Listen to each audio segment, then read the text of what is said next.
King of Gods. By Fast Food Restaurant, Kabanata 1225. Sa ilalim ng 5-star mountain. Ang hanay ng 5 elements sa ilalim ng lupa ay napakahina na. Kung hindi dahil sa sinadyang bawasan ng lalaking may itim na balat ang kanyang bilis, nasira na ang array. Sa orihinal, sa pagtatapos ng gulong martial gathering, ang hanay ay magtatagal hanggang sa mawala ang lahat, kung saan maaaring masira ng lalaki ang hanay. Ngunit ngayon, ang ika-12 ranggo na Quasi-God Guiyi ay pumasok na sa entablado. Nagkataon, si Quasi-God Guiyi ay napakahusay sa 5 elements intent, at ginamit niya ito sa mas makapangyarihang paraan kaysa kay Zhao Feng sa kanyang labanan.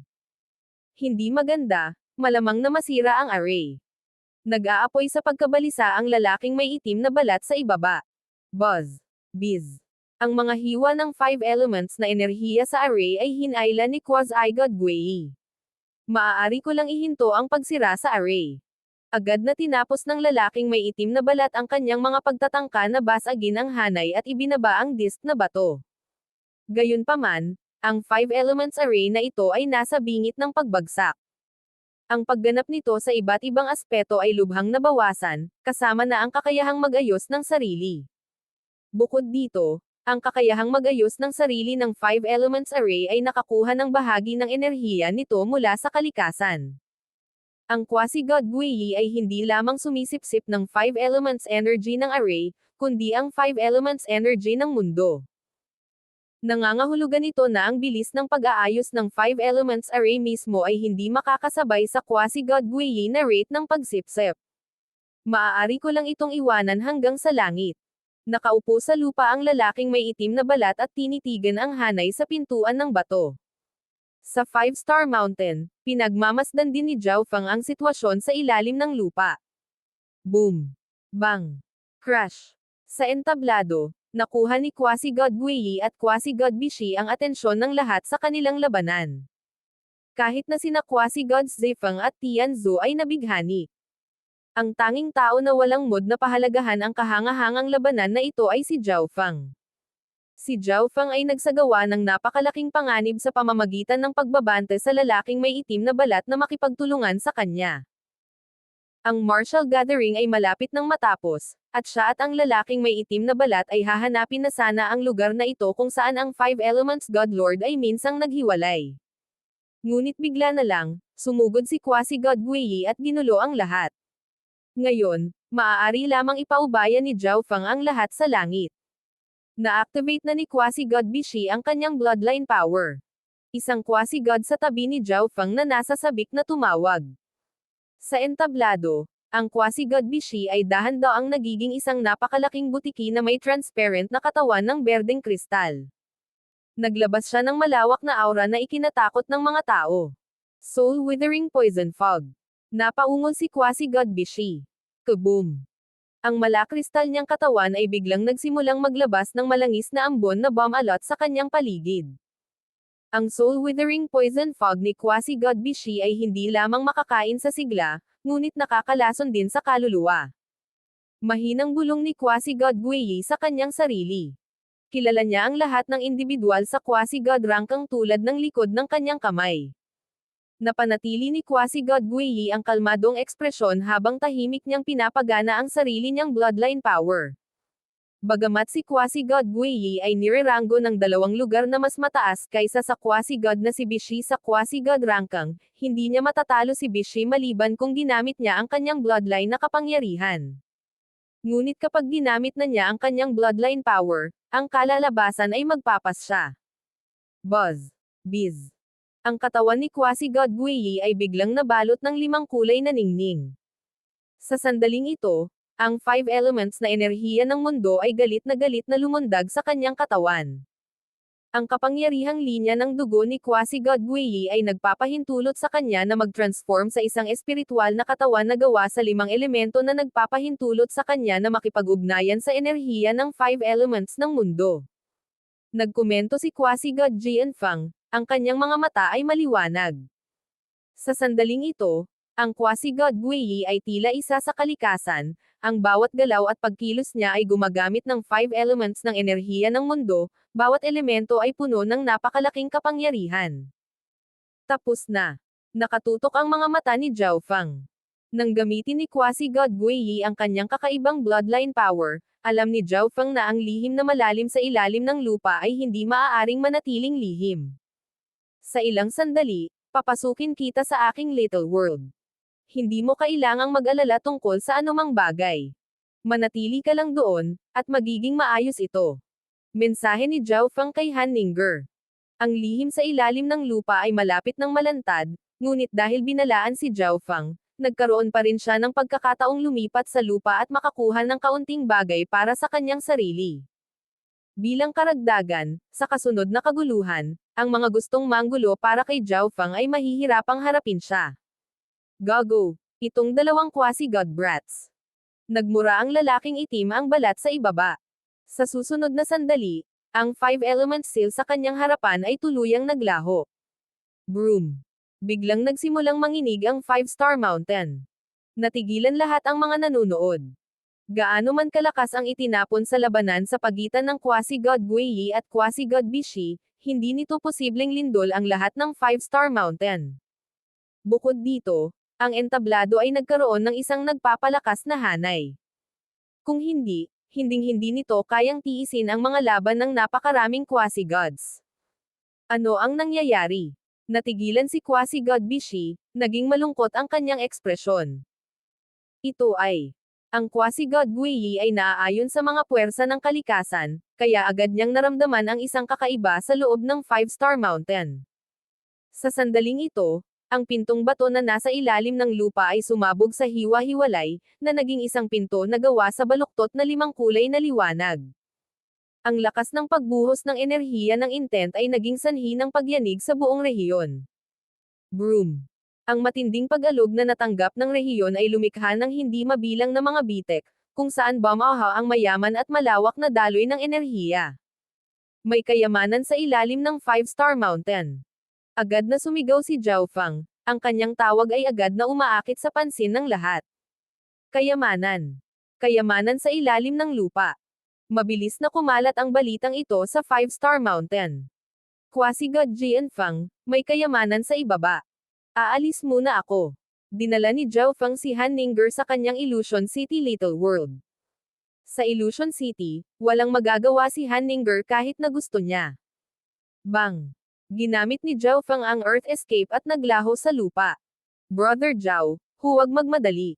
Nais siyang pigilan ni Quasi-God Jian Feng, ngunit huli na siya. Alam ni Zhao Feng na may kayamanan sa ibaba, kaya dumiretso siya sa loob.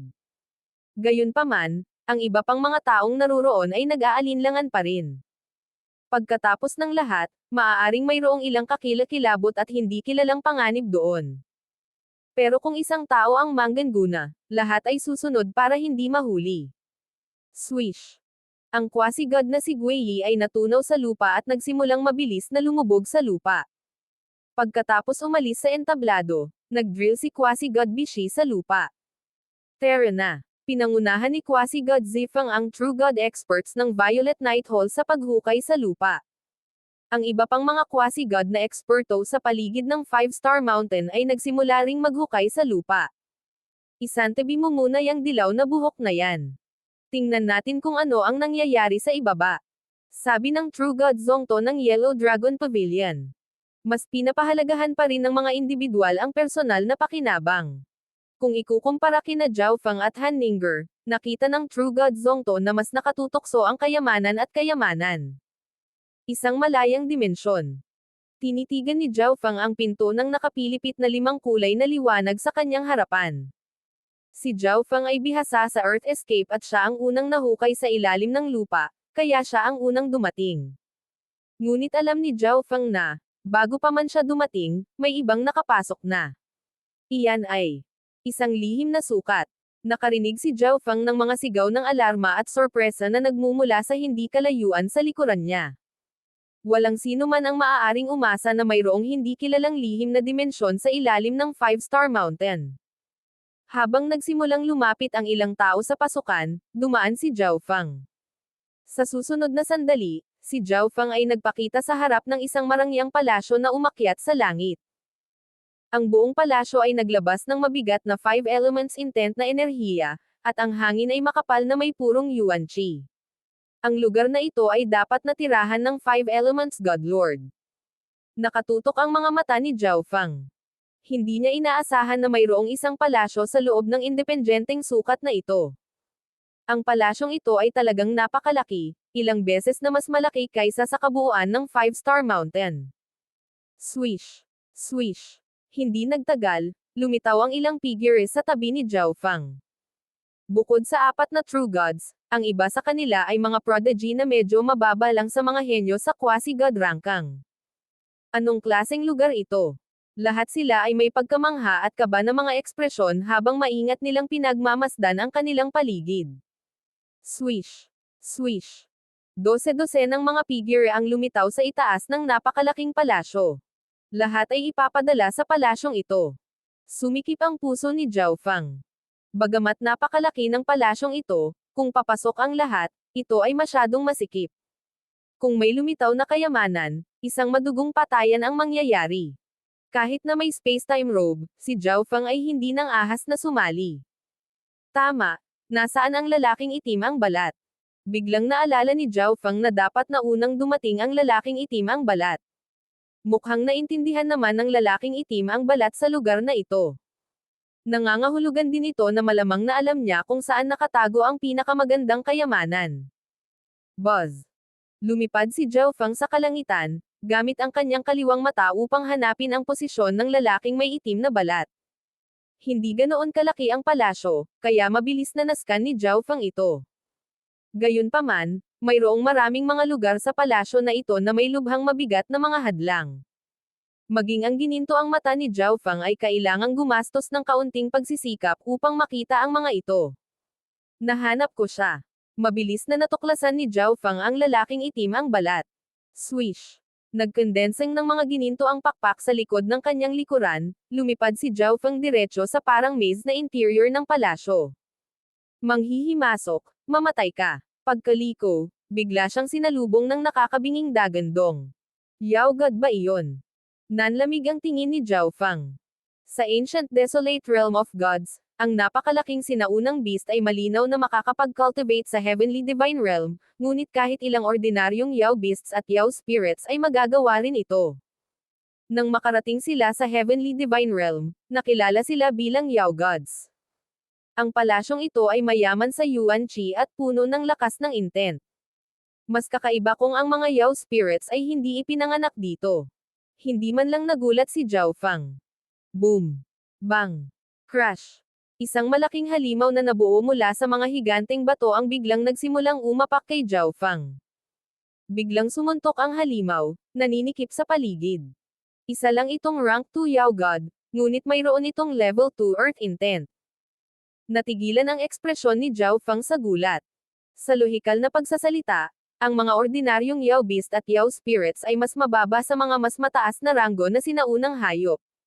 Ngunit kahit na marami sa rank 1 True Gods ng mga sinaunang lahi na ito ay hindi nakakuha ng level 1 sa anumang layunin. Swish! Inilibot ni Zhao Feng ang kanyang Sacred Lightning Body, na bumaril sa Yao God bilang isang limang kulay na bola ng kidlat. Sa isang napakalaking boom, ang halimaw na bato ay hinaypan sa pira-piraso ng epekto. Ano ito?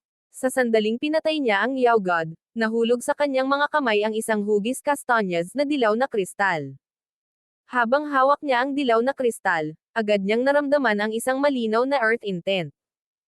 Hindi naman God Crystal, pero mas espesyal, makakatulong ito sa akin na maunawaan ang enerhiya ng intent. Lumiwanag sa tuwa ang mukha ni Zhao Feng. Matapos alisin ang dilaw na kristal, ipinagpatuloy ni Zhao Feng ang pagtugis sa lalaking itim ang balat. Tiwala si Zhao Feng na, kung susundin niya ang lalaking may itim na balat, makakarating siya sa isang lugar na may mas malaking kapalaran. Maraming Yao Gods, ngunit ang taong iyon ay napakalakas, mas malakas pa kaysa sa True God Zongto. Ito ang conclusion na nakuha ni Zhao Feng sa pamamagitan ng pagmamasid sa lalaking may itim na balat na nakikipaglaban sa kanyang kaliwang mata. Hindi masamang magkaroon ng isang makapangyarihang eksperto tulad ng gabay na ito at ay clear ang landas para sa akin. Isang tusong ngiti ang lumitaw sa mukha ni Zhao Feng. Ang lalaking may itim na balat ay nilinis ang landas na kanyang tinatahak ngayon, na pinangangalagaan ang marami sa mga makapangyarihang Yao Gods. Para sa kadahilanang ito, nakatagpo si Zhao Feng ng ilang mga hadlang.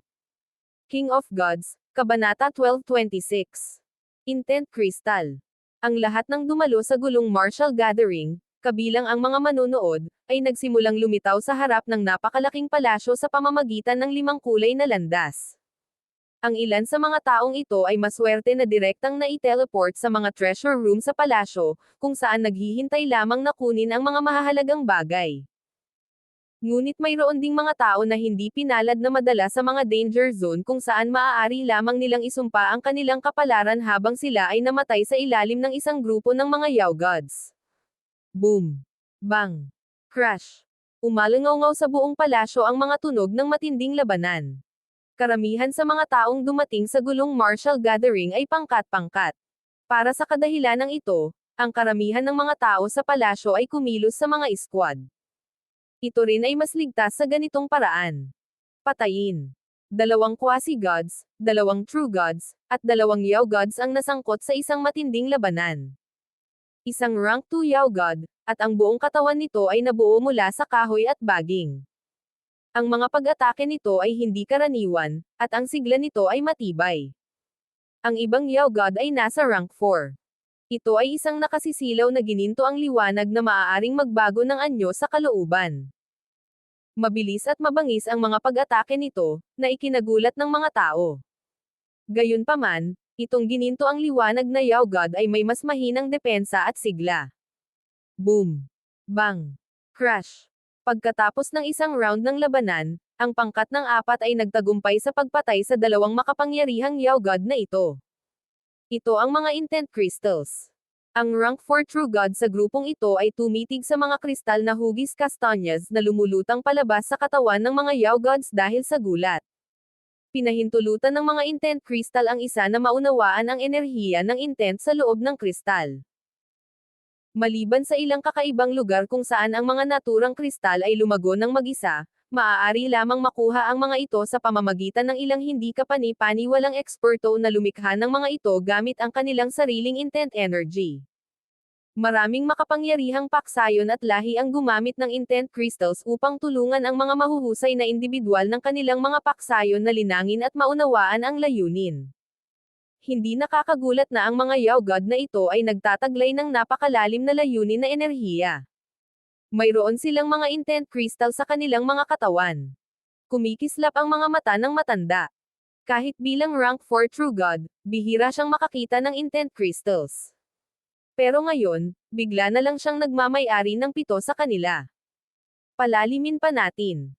Ang matanda ay labis na nasa sabik. Ang antas ng panganib ng palasyong ito ay napakababa, ngunit ang mga kayamanan sa loob ay napakamahal. Bilang unang grupo sila ay nanindigan upang makakuha ng pinakamaraming. Hindi magtatagal hanggang sa kumalat ang balita tungkol sa treasure ground na ito, na tiyak na magdadala ng unos ng dugo at bumagsak sa palasyong ito. Pinaghiwalay ng maraming pader mula sa maliit na pangkat na ito, si Zhao Feng ay nakikipaglaban sa isang Yao God. Isang rank 3 Yao God na may level 3 water intent. Napakalakas. Si Zhao Feng ay may medyo seryosong ekspresyon sa kanyang mukha. Kahit ngayon, wala ni isa sa maraming layunin ni Zhao Feng ang nakaabot sa level 3. Sa kabilang banda, ang mga Yao Gods ng lugar na ito ay umabot na lahat sa antas ng intent na katumbas ng kanilang cultivation, na ginawa silang lahat na hindi pangkaraniwang makapangyarihan. Gayunpaman, tila hindi sila nagtataglay ng anumang malalim na kasanayan sa pakikipaglaban, at hindi rin sila nagtataglay ng mga divine weapon. Brat, masyado kang mahina. Mamatay. Isang halimaw na isda na may malinaw na malalim na asol na katawan ang nagbukas ng mabangis na bibig at umungal. Sa 5 elements, tinutumbasan ng earth ang tubig. Inilibot ni Zhao Feng ang sacred lightning body, gamit ang kanyang earth divine power para mag-apply ng physical force lightning domain. Sa isang iglap, ang hugis isda na Yao God ay natali ng domain energy ni Zhao Feng. Kling. Klang. Isang itim na metal na tatsulok ang lumitaw sa mga kamay ni Zhao Feng, na pagkatapos ay naging isang higanteng palakol. Ipinalibot ni Zhao Fang ang kanyang Five Elements Divine Power, na ginawang madilim na dilaw na kidlat ang limang kulay na kidlat. Kahit na ang Five Elements ay isang pagsasanib ng lahat ng Five Elements, maaari pa ring i-convert ng isa ang isang elemento sa isa pa. Bagamat malakas ang Five Elements ng Divine Power, kung gagawin ng isa ang iba pang apat na uri ng Divine Power sa Earth Divine Power, ang mga epekto ay magiging pambihira. Pop! Hiss! Binalot ni Zhao Fang ang higanteng palakol sa madilim na dilaw na ningning na ito. Itinaas ito sa hangin, ibinaba niya ito sa isda na Yaogod. Arg! Ang isda na Yaogod ay nagbigay ng matinis na sigaw. Wind Lightning Eye Flame. Agad na ginamit ni Zhao Fang ang kanyang kaliwang mata upang magpaputok ng isang Soul Eye Bloodline technique sa Yaogod. Ang mga kaluluwa ng Yao Spirits ay karaniwang hindi malakas, at ang soul intent ni Zhao Fang ay katumbas na ng pinakamataas na rank 2 True God. Ang isang Soul Eye Bloodline technique ay may kakayahang magdulot ng matinding pinsala. Crack! Isang apoy ng violet na kidlat ang sumabog sa kaluluwa ng isda na Yaogod. Heaven Engulfing Palm. Hindi binigyan ni Zhao Fang ng pagkakataon ang Yaogod na makahinga, na inaatake ito sa pisikal pati na rin sa pag-iisip. Hindi nagtagal bago napatay ang isda na Yaogod. Swish! Iniunat ni Zhao Fang ang kanyang kamay at kinuha ang tatlong kristal na hugis chestnut, inilagay ang mga ito sa kanyang interspatial dimension. Isinaaktibo ang kanyang kaliwang mata, muling pinagmasdan ni Zhao Fang ang lalaking itim ang balat sa unahan niya. Sa oras na ito, nakikipaglaban ang lalaking may itim na balat sa isang rank 4 Yaogod. Ang lalaking itim ang balat ay humawak ng malinaw na kalamangan at mabilis na pinatay ang kanyang kalaban. Shadow Intent and Fire Intent. Si Zhao Fang ay nakabuo ng ilang pag-unawa sa mga kakayahan ng lalaking may itim na balat. Pagkatapos ng lahat, ang taong ito ay hindi kapani-paniwalang malakas, at may mataas na posibilidad na siya ay maging isang kaaway. Ngunit kung hindi ko pinangunahan ang taong ito, magiging napakahirap para sa akin na umabot dito. Nakangiting sabi ni Zhao Fang. Bukod dito, tila may tiyak na target ang lalaking itim ang balat. Wala siyang ginawa kundi patayin ang mga Yaogods at sumulong, hindi pinapansin ang mga kayamanan sa gilid ng daan. Ito ay tiyak dahil napansin niya ito na sinundan ni Zhao Fang ang lalaking itim ang balat. Ipinagpatuloy niya ang paggamit ng kaliwang mata upang obserbahan ang sitwasyon. Yan ay natuklasan ng kanyang kaliwang mata na may malapit na bagay na hindi kapani-paniwalang mahirap makita. Pinalibutan ng mga makapangyarihang Yaogod ang bagay na ito, na ang pinakamahina ay ang rank 3 Yaogod. Hinulaan ni Zhao Fang na maaaring ito ang ultimong layunin ng lalaking may itim na balat. Buzz. Biz. Itinulak ni Zhao Fang ang kanyang kaliwang mata sa limitasyon sa pagsisikap na makita ang bagay na iyon. Kalimutan mo na. Sa wakas ay sumuko si Zhao Fang sa pagsisikap. Kahit na maaari niyang gamitin ang origin energy ng kanyang God Eye upang palakasin ang mga kakayahan nito, ito ay magiging lubhang mahina. Ang mga natamo ay hindi katumbas ng pagkalugi. Patuloy na lihim na sinundan ni Zhao Fang ang lalaking may itim na balat, inaalagaan ang sinumang Yaogods na lumitaw sa daan. Ang iba pang mga koponan sa palasyo ay nagtatagpo rin sa lugar na ito. Kapag naiinip siya, makikita ni Zhao Fang kung ano ang nangyayari sa ibang lugar sa palasyo. Ang lugar na hindi nakikita ni Zhao Fang ay maaaring ituring na sentro ng napakalaking palasyong ito. Kapag naghahanap ng kayamanan, ang pinakadakilang kapalaran ay madalas na naninirahan sa pinakamapanganib na lugar o sa pinakasentro na lugar. Naunawaan ng lahat ang prinsipyong ito. Bagamat ang lalaking may itim na balat ay dumating bago ang lahat, siya ay nag-iisa at nakatagpo ng mas malakas na Yaogods habang siya ay sumusulong. Kaya, nagsimula siyang bumagal. Dapat akong maghanap ng lugar na mapagtataguan. Bulong ni Zhao Fang sa sarili. Binyantaan ni Zhao Fang ang lalaking may itim na balat kanina, kaya tiyak na walang magandang impresyon sa kanya ang lalaking itim ang balat at baka atakihin pa siya sa paningin. Bilang karagdagan, tanging ang pinakamalakas na grupo lamang ang makakapasok nito ng malalim sa palasyo. Hindi na kailangang ipagsapalaran ni Zhao Fang ang kanyang sariling katawan. Kung masyadong delikadong makuha ang kapalaran sa gitna, aalis na lang ako. Nagdesisyon si Zhao Fang. Kung tutuusin, Kung aalis siya habang sinusuri pa ng lahat ang palasyo para sa kayamanan, maiiwasan niya ang lahat ng kanyang mga kaaway. Unti-unting lumipas ang oras, at habang hinahanap ng lahat ang palasyo, dahan-dahan silang nagsimulang lumapit sa gitna. Sa isang tiyak na sandali, ang lalaking itim ang balat ay sa wakas ay nakarating sa paligid ng bagay na iyon na hindi makita ni Zhao Fang. Pinili ng lalaking itim ang balat na huminto, pinili ang pagkamahinhin kaysa pagmamadali. Sa harap niya ay isang maliit na palasyo na gawa sa 5 kulay na kristal, na nababalot ng makapal na 5 kulay na hamog. Sa maingat na pagmamasid, makikita ng isa na ang 5 kulay na kristal na palasyong ito ay ganap na gawa sa maliliit na hugis kastanyas na mga kristal, ang intent crystals. Ang buong palasyo ay gawa sa intent crystals, at maaaring mayroong mas mahalagang kayamanan sa loob nito. Gayunpaman, ang 5 kulay na fog ay nagtago rin ng maraming makapangyarihang Yao Gods. Tiniyak ng kakilakilabot na katotohanan ito na ang isang tao ay hindi mangangahas na maningil ng walang ingat. Ang isang maliit at malakas na pangkat ng 4 ay dumating din sa lugar na ito. Ang kanilang pinuno ay walang iba kundi ang rank 5 prodigy ng Quasi-God Rankang, Quasi-God Zifang. Agad na napansin ng 4 na miyembro ng Violet Night Hall ang palasyong ito na may 5 kulay na kristal. At sa kanila napansin ang lalaking itim ang balat. True God Dark Thief. Ang rank 5 True God ng Violet Night Hall ay tumitig sa lalaking itim ang balat at tinawag. Natigilan ang 3 pang miyembro ng Violet Night Hall. Ang True God Dark Thief ay isang napakatanyag na magnanakaw ng gulong zone.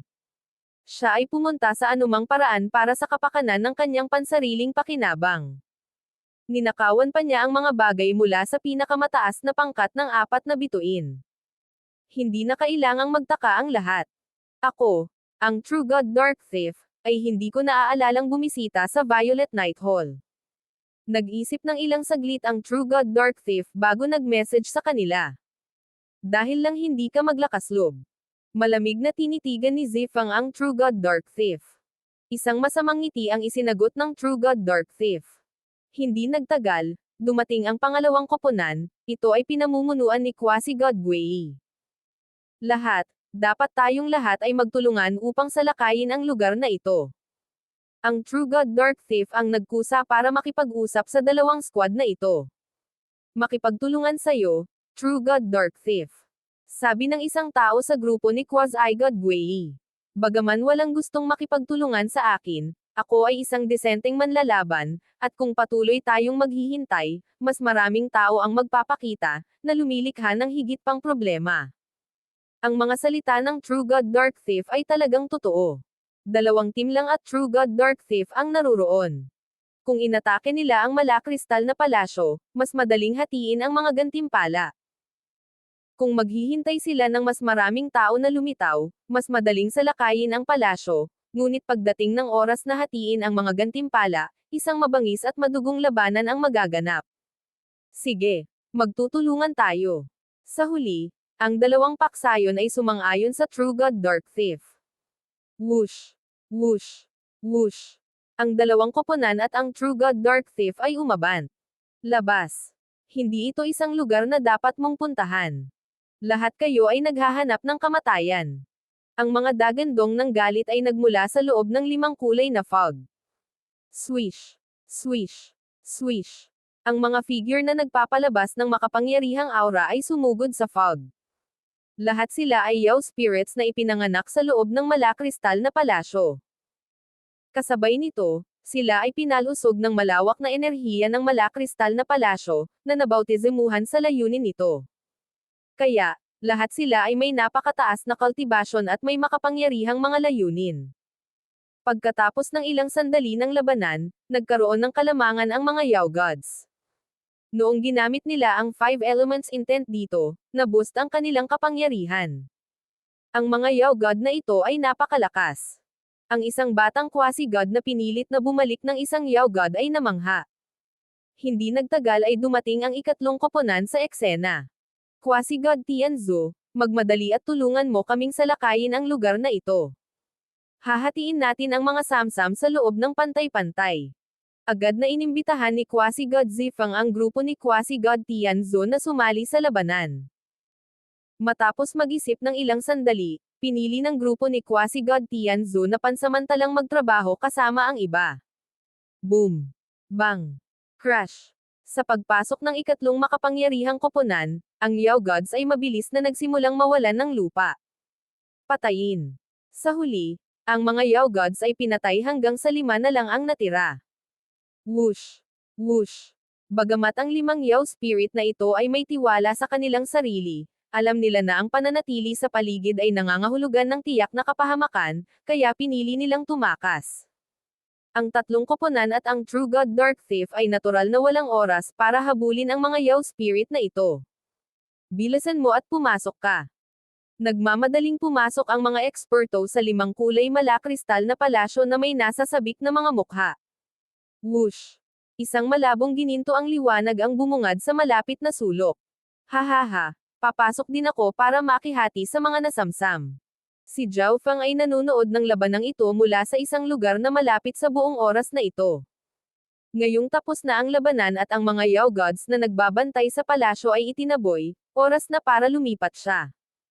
King of Gods, Kabanata 1227. Cultivation Ground Markang Paiwa. Habang papalapit si Zhao Feng sa 5 kulay na malakristal na palasyo, naramdaman niya na ang paligid ay puno ng walang katapusang 5 elements intent. Gayunpaman, ang layunin na ito ay nasa napakataas na antas na kahit na ang isang cultivator ng 5 elements intent tulad ni Zhao Feng ay napakahirap na impluwensyahan ang layuning ito. Kung maglilinang siya sa paligid ng palasyong ito, ang kanyang 5 elements intent ay tiyak na uusad sa quasi-god ng mabilis. Ang paglinang ng kanyang 5 elemental wind lightning technique dito ay magkakaroon din ng malalaking pakinabang. Hindi nakakagulat na ang mga Yao spirits dito ay may napakataas na antas ng intent. Si Zhao Feng ay nabigla. Kahit na ang isang ganap na tulala ay mag-uutos ng malakas na layunin sa pamamagitan lamang ng pananatili dito. Ang lugar na ito ay marahil ang cultivation ground ng 5 elements God Lord. Ang buong palasyo ay ginawa mula sa isang condensed mixture ng intent energy at divine power. Nakita ni Zhao Feng na imposibleng isipin kung gaano kalalim ang pangunawa ng God Lord sa layunin. Whoosh! Pumili si Zhao Feng ng pasukan at pumasok sa 5 kulay na palasyo. Sa sandaling pumasok siya sa palasyo, naramdaman niya na ang lakas ng layunin sa palasyo ay napakakapal at malawak na halos nag-transform na ito sa isang dagat ng layunin. Sinong nandyan? Ang ilang tao sa palasyo ay napalingon at nagsisigawan. Ang mga Yao Gods sa labas ng palasyo ay itinulak pabalik ng kanilang tatlong koponan at True God Dark Thief. Tama lang na hatiin ang mga samsam dito.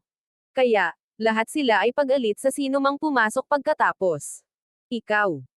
Hindi napigilan ni Quasi-God Zifeng na matawa habang nakatitig kay Zhao Feng nang may pang-aalipusta.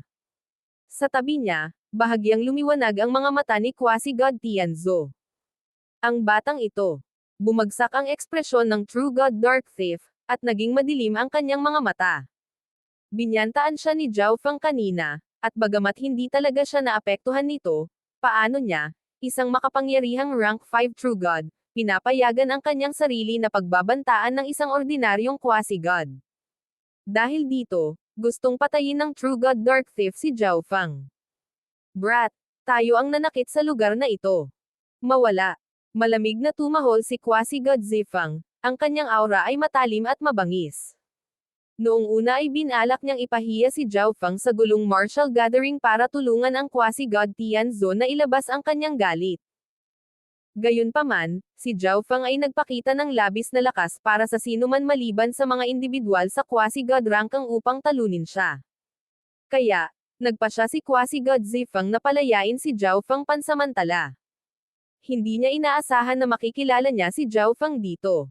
Dito, wala siyang dapat ikatakot, at mayroon pa siyang dahilan para salakayin si Zhao Feng. Higit sa lahat, nasa tabi niya si Quasi-God Tianzu. Sa Treasure Grounds, kahit ang mga saksi ay nakakakuha ng bahagi ng mga nasamsam.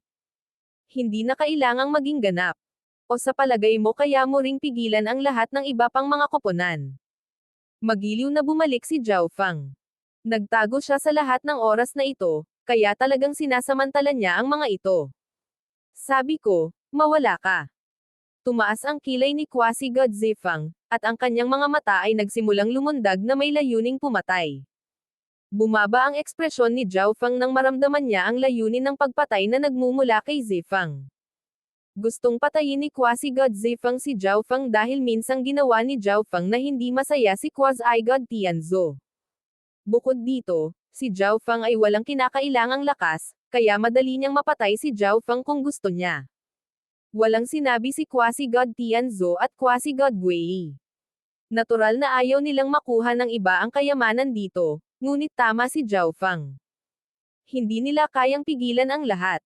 Ang Dark Thief True God, sa kabilang banda, ay hindi mukhang naisip na ito ay mahalaga.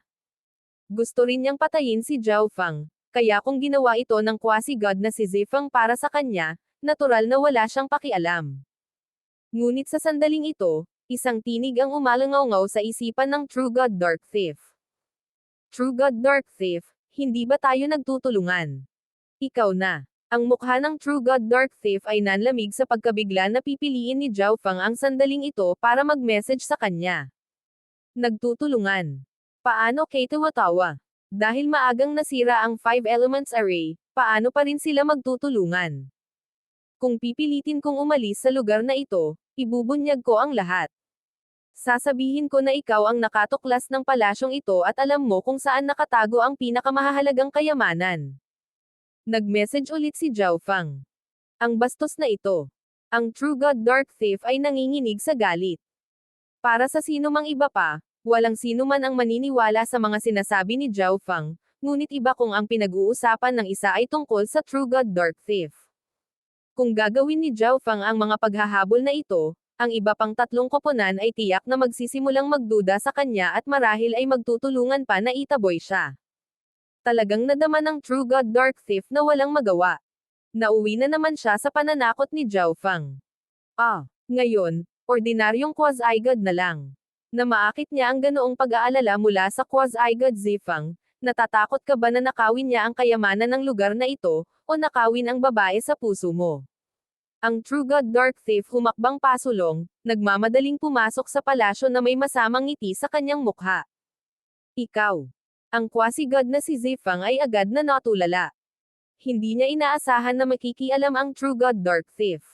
Gayunpaman, totoo na gusto niyang patayin si Zhao Feng para sa Quasi-God Tianzhu.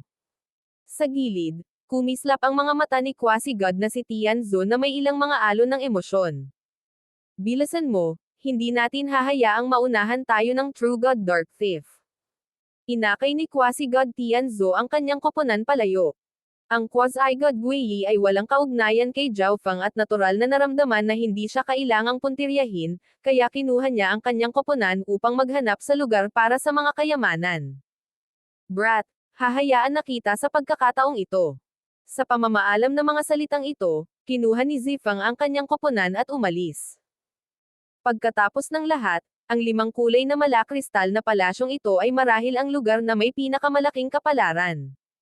Nakaalis na ang lahat, kaya natural na hindi maantala ng Violet Night Hall ang sarili para sa kapakanan ng isang Zhao Feng. Nang makaalis na ang lahat, pinaandar ni Zhao Feng ang kanyang kaliwang mata at sinimulang suriin ang palasyo. Ngayong nasa loob na siya ng palasyo, muling gumagana ang see-through na kakayahan ng kaliwang mata ni Zhao Feng. Ang buong palasyo ay binubuo ng mga kristal na napuno ng lakas ng intent. Bukod dito, ang mga kristal na ito ay mas mahalaga kaysa sa mga nakuha ko sa pagpatay sa mga Yao God na iyon. Ang kaliwang mata ni Zhao Feng ay kumislap ng gintong liwanag habang iniskan niya ang kanyang paligid. Ang palasyong ito ay mahalagang kabangyaman para sa lahat ng nasa loob. Gayunpaman, ang istruktura ng palasyong ito ay napakatibay. Ang ilang mga Quasi-Gods at True Gods ay masusumpungan na halos imposibleng gawain ang pagpasok sa mga pader at pagkuha ng anumang intent crystals. Itinoon ni Zhao Feng ang kanyang tingin sa ilalim ng lupa. May lumilitaw na hanay ng mga inscription sa ilalim ng palasyo. Gayunpaman, ang gininto ang mata ni Zhao Feng ay hindi kayang malinaw na makita ang hanay na nakatago sa ibaba. Hindi rin maintindihan ni Zhao Feng kung bakit magtatago ang 5 Elements God Lord ng isang array sa ilalim ng kanyang seclusion area. Hindi ipinagpatuloy ni Zhao Feng ang paksang ito. Kung tutuusin, nagpunta siya rito na ang paghahanap ng kayamanan bilang pangunahing prioridad. Whoosh! Ang pangunahing bulwagan kung saan nakatayo si Zhao Feng ay ganap na walang laman, kaya lumipad siya patungo sa isa pang silid. Ang mga silid na ito ay halos karaniwan o walang laman, tahanan ng wala ng higit sa ilang piraso ng kasangkapan. Ngunit ang mga piraso ng muebles na ito ay ginawa rin mula sa intent crystals at pinagsama sa iba pang bahagi ng palasyo upang ang mga ito ay hindi natitinag. Sa sandaling ito, narinig niya ang mga tunog ng labanan. Whoosh! Mabilis na lumipad si Zhao Feng patungo sa pinanggalingan ng tunog. Ang Violet Night Hall ko ang unang nakakita nito. Sumigaw ang isang True God expert ng Violet Night Hall. Sa kabilang banda, ang koponan ni Quasi-God Guiyi ay nakipag-ugnayan sa True God Dark Thief, at walang takot sa kanilang mga mukha. Ano ito?